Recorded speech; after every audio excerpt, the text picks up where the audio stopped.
bosh miya bilamiz. Biz haligi 1-8 sinfda boshidagi mavzularni o'tganimizda tayanch harakatlash sistemasi, ya'ni suyak mavzusini o'tganimizda kalla suyagi mavzusini nimasini tushunganmiz. Kalla suyagi 23 ta suyakdan iborat bo'lgan kalla suyagi ichida nima joylashadi? Bosh miya joylashadi. Bosh miya tashqi tomondan bosh suyagi nima qiladi? Bosh miya o'rab turadi. Demak, kattalarda bosh miya 1020-1970 grammni tashkil qiladi. Endi tasavvur qiling, sizga savol bermoqchiman. Yangi tug'ilgan chaqaloqning bosh miyasini og'irligi shuncha bo'lishi mumkinmi? Yo'q. Mumkin emas. Eng ko'pi bilan chaqaloqlar 4 kilogacha tug'iladi. Tasavvur qiling, salkam 2 kilo bosh miyani ko'tara oladimi? Ko'tara olmaydi. Chunki ularning bosh miyasi 450 gramm bo'ladi. 450 gramm.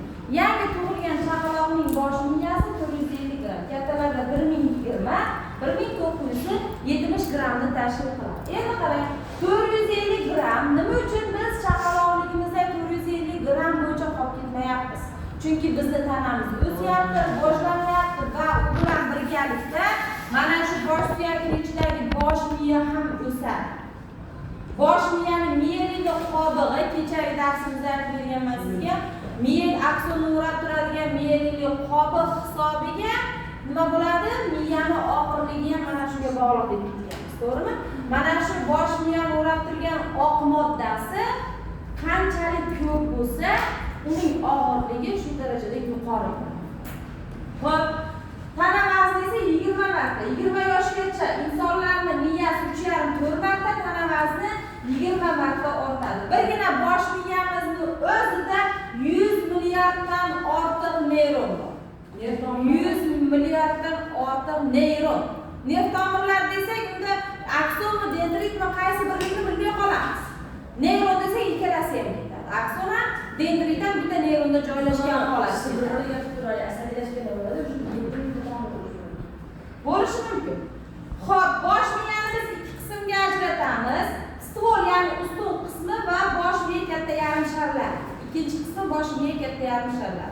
Stvol ustun qismiga uzunchoq miya, miya ko'prigi, miyacha, o'rta miya va oraliq miyaga bo'linadi. Endi bularni har birini qobiq o'rab turadi. Bosh miya katta yarim sharlari ham o'zining qobig'i bor. Mana shu miyani 5 ta qismdan iborat bo'lgan 5 qismli miyamizni ham 5 ta qismini ham o'ziga yarasha qobig'i bor. Qarang, tashqi tomonda kulrang, ichki tomonda oq modda bo'lsa, miya ko'prigi, miyacha, bosh miya katta yarim sharlar. Endi tashqi tomondan oq, ichida kulrang bo'ladigan bo'lsa, miya so'zi bilan boshlanadigan miyalarimiz. Miya so'zi qatnashganlar. Uzunchoq miya, oraliq miya va o'rta miyalar qaysiga kiryapti? Tashqi tomoni oq, ichida kulrang. Qobig'ini. Tashqi tomondan oq, ichi kulrang. Tashqi tomoni kulrang, ichi oq bo'lsa, miyacha, miya ko'prigi va bosh miya katta yarim sharlarini hosil qilib beradi. Xo'p, mana biz ko'rib turgan mana shu bosh miyamizning tuzilishi. Rasmi tuzilishi. Endi bosh miya katta yarim sharlari, qadoq tana, oraliq miya, miya ko'prigi, o'rta miya, uzunchoq miya, miyacha. Birinchi o'rinda biz o'rganadigan qismimiz uzunchoq miya. Uzunchoq miyani o'ziga yarasha funksiyalari bor. Zoologiya darsini o'tganimizda baliqlarda birinchi bo'lib bosh miyaning qismlari boshlangan. Uzunchoq miya qonil aynish doirasini, ovqat hazm qilish sistemasini, nafas olish sistemalarini nima qilardi? Boshqarib beradi, ishini boshqarib beradi. Odamlarda ham xuddi shunday. Uzunchoq miyaning davomi orqa miya ketadi. Orqa miya, murqa pog'onasining ichida joylashgan orqa miya bilan tutashgan uzunchoq miya. Demak, mana shu uzunchoq miyamiz odamlarda ham xuddi shu vazifalarni bajaradi va himoya reflekslarni bajaradi. Yo'talish, aksa urish va ko'zni ochib yumish. Ko'zimizni ochib yumamiz. Agar ko'zimiz doimiy ochiq holatda tursa, nima bo'ladi? Shilliqqa va qurib qolib, ko'zimizni achishtiradi. Va qovoqlarimiz orqali ko'zimizni ochib yumishimiz bilan biz ko'zimizni nima qilamiz? Himoya qilib olyapmiz. Mana shu himoya reflekslari ham qaysiga kirar ekan?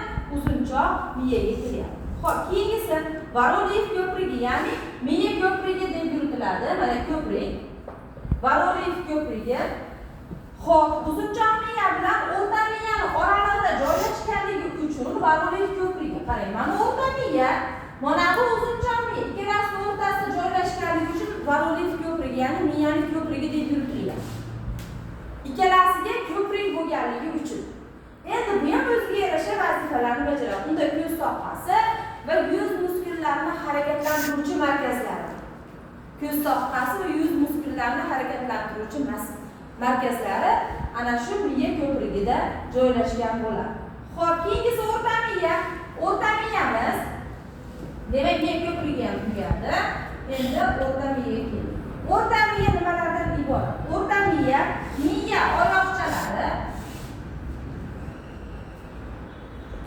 oyoqchalari, to'rtta tepalik va bularning orasidagi suv yo'li. Tepaliklar orasidagi suv yo'lidan iborat. Miya oyoqchalari, to'rtta tepalik va ular orasidagi suv yo'lidan iborat. Endi bular qanday vazifalarni bajaradi? Skelet muskullarining tarangligi yoki bo'lmasam tonusini boshqaradi. O'rtanadi. Va yana chamalash. Tasavvur qiling, chamalashga misol uchun siz ana shu 16 ta plinetkadekchasini chizing desam, demak 16 nima holatda triduragaga desam, siz triduraga sig'adigan ginamikka qarab chizmaysiz. Albatta 3 ta belgi sig'adigan qilib nima qilamiz? Chizamiz, kataklarni kattaroq qilib chizamiz. Bizda chamalash borda nima ekanligini his qilyapmiz. Yoki bo'lmasa falon yerga borib kelsa, u yerga necha soatda borishingizni ham hisob-kitob qilishingiz mumkin. Yoki bo'lmasa necha minutda daqiqada qaytib kelishingizni hisob-kitob qilib siz chamalaysiz hayolingizda. Bir soatda borib kelsa, "Voy, aya, men bir soatda yurmayman, u qayda yursayotgan joy" deb turib siz yo'lingizni nima qilasiz? Hisob-kitob qilib chamalab, "Men shunchada qaytib kelishim mumkin" deb aytasiz. To'g'rimi? Buni nima boshqaradi? O'rta miya boshqaradi. O'rta miya. Va yana bir narsasi, tovush kelayotgan yoki yorug' tushayotgan tomonga qarab burishi, mana shu chamalashga kiryapti. Endi miya sohidan qarang. Miya sohi, uzunchoq miya, ko'prikcha va o'rta miya. Demak, mana shu uchalasi nimani hosil qiladi? Miya sohini hosil qiladi. Miya sohi. Ketmonni tasavvur qiling. Ketmonni sohi bor va ketmon yer chopadigan ketmon. To'g'rimi? Temirdan. Ana shu ketmonni sohi deb tasavvur qilsangiz, mana shu uchalasi. O'rta miya, ko'prik va uzunchoq miya sohini hosil qiladi va undan 12 juft kalla miya nervlari chiqadi.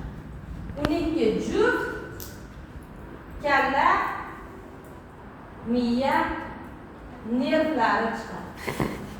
Kalla miya nervlari chiqadi. Ularning 11tasi sezgurlar, bezlar, muskullar mana shularga boradi. 11 jufti, ya'ni 22tasi. Bir jufti ichki o'yinga ketadi. Adashgan nerv deyiladi. Bir jufti adashgan nerv deyiladi. Adashgan nerv deb yuriladi.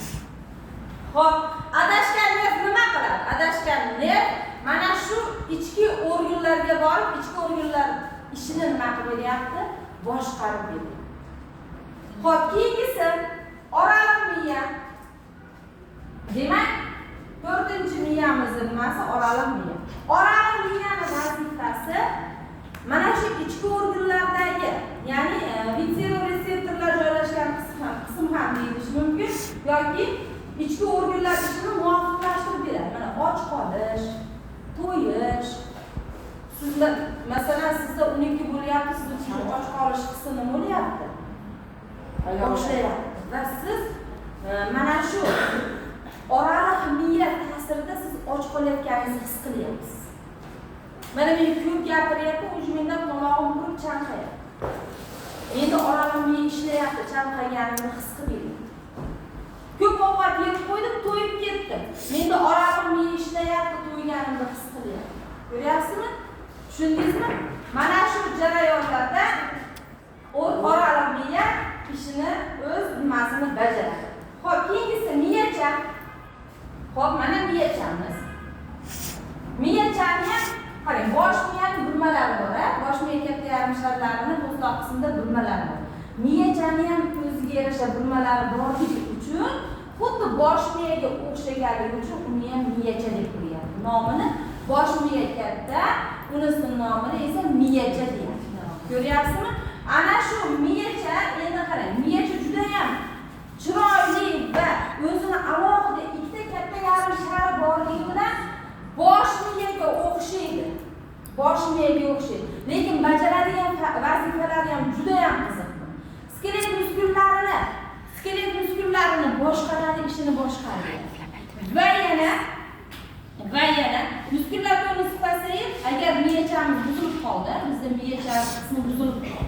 Muskullarimizni ishi tonusi buziladi-da, tana muvozanati buzilib, harakat aniqligi yo'qoladi. Buni insonlar ignaga ip o'tkaza olmaydi. Mana katta yoshli insonlar kelib olami ignaga ip o'tkazib berdi-da. Mana shu miyachasida qo'yishi ularda miyacha rivojlanishi, ishlashi pasayib ketadi. Pasayib ketish natijasida hatto ignaga ham ip o'tkaza olmaydi. Yoki bo'lmasa miyachasi umuman ishdan chiqqan odam harakatlarni boshqara olmaydi. Alkash qanday yuradi? O'zini tuta olmaydi. Gangrayda bu ko'chadan bu ko'chaga, undan bunga o'tib mashinani bo'lib ketadi. O'zini nima qiladi? Boshqara olmaydi. Miyachasi rivojlanmagan yoki miyachasi yaxshi ishlamayotgan insonda mana shu jarayonlar yuzaga keladi. Xuddi alkashga o'xshaydi. Tushundingmi? Xo'p. Demak, mavzuyimiz mana shulardan iborat. Xo'p, bunga vazifa bo'ladi. Bosh miyani katta yarim sharlari, miya qismlari, o'ziga yarasha vazifalari hammasini to'liq nima qilasiz? O'rganib kelasiz.